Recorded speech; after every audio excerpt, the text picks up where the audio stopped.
अस्सलाम वालेकुम रहमतुल्लाहि व बरकातुहू। मेरा नाम आमिर कादरी है और आप देख रहे हैं हमारा यूट्यूब चैनल। सबसे पहले करीम आका अलैहिस्सलाम की ज़ात मुक़द्दसा पर दुरूद पाक का नजराना पेश कर लेते हैं। अल्लाहुम्मा सल्ली व सल्लिम व बारिक अला सय्यिदिना व मौलाना मुहम्मदिन मअदिनिल वल करम व अला आलिहि व सहबिहि व बारिक व सल्लिम। उम्मीद है कि आप खैर वाफ़ियत से होंगे। अल्लाह तबारक व तआला आपको और हमें दोनों जहां की भलाइयाँ अता फरमाए। अज़ीज़ान गिरामी, आशूरा की रात हज़रत इमाम हुसैन रदी अल्लाह ताला अन्हु मैदान करबला में थे तो अपने भाई हज़रत अब्बास अलमदार रदी अल्लाह ताला अन्हु से फरमाया कि किसी तरह जंग को कल तक मुलतवी कर दो ताकि मैं अल्लाह तबारक व तआला की बारगाह में इबादत कर सकूं।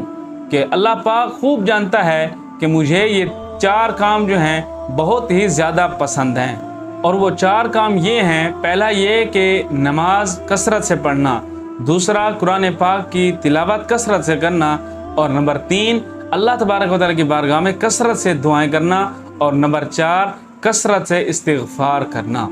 किसी ने क्या खूब लिखा है कि मोहब्बत इताअत करवाती है। कि हज़रत इमाम हुसैन रदी अल्लाह तआला अन्हु आशूरा की रात है, बज़ाहिर आपकी ज़िंदगी का आखिरी दिन है, लेकिन आप अल्लाह तबारक व तआला की इबादत में कमर बस्ता हैं। आप चाहते हैं कि मैं ज़्यादा से ज़्यादा इबादत कर लूँ, ज़्यादा से ज़्यादा नमाज़ पढ़ लूँ। आपकी यही चाहत है और यही मोहब्बत आपको इताअत करने पर मजबूर कर रही थी। तो आज हम कैसे गुलामान इमाम हुसैन रदी अल्लाह तआला अन्हु हैं कि हमसे नमाज नहीं पढ़ी जाती, हमसे कुरान पाक की तिलावत नहीं की जाती, हमसे दुआएं नहीं की जाती। जिस तरह के वो अमाल करते थे, आज हम उन्हीं के ग़ुलाम तो कहलाते हैं, उन्हीं के पैरोकार तो कहलाते हैं, लेकिन हम उन्हीं की सुन्नतों पर, उन्हीं के तरीक़े ज़िंदगी पर अमल करना नहीं चाहते। आप रदी अल्लाह तआला की मुबारक चेहरे पर मुस्तफ़ा करीम अलैहिस्सलाम की प्यारी प्यारी सुन्नत दाढ़ी शरीफ मौजूद थी, लेकिन आजकल नौजवान इस चीज़ से कतराते हैं कि मेरे चेहरे पर दाढ़ी ना आए। दाढ़ी को माज़अल्लाह शेव करा देते हैं, माज़अल्लाह दाढ़ी को कटवा कर कम करा देते हैं, जो कि हराम काम है। तो इससे बचना चाहिए।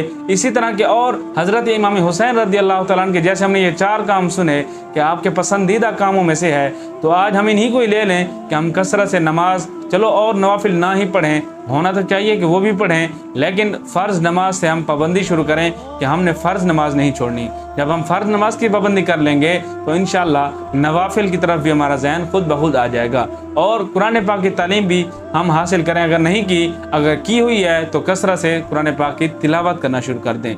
दुआ हम अल्लाह तबारक व तआला से हर वक्त ही मांग सकते हैं, तो हर वक्त अल्लाह तबारक व तआला की बारगाह में दुआ भी करते रहना चाहिए, इस्तिग़फ़ार भी करते रहना चाहिए। अल्लाह पाक हमें सही मानों पर हज़रत इमाम हुसैन रज़ी अल्लाह तआला अन्हु की सीरत पाक पर अमल करने की तौफ़ीक़ अता फ़रमाए।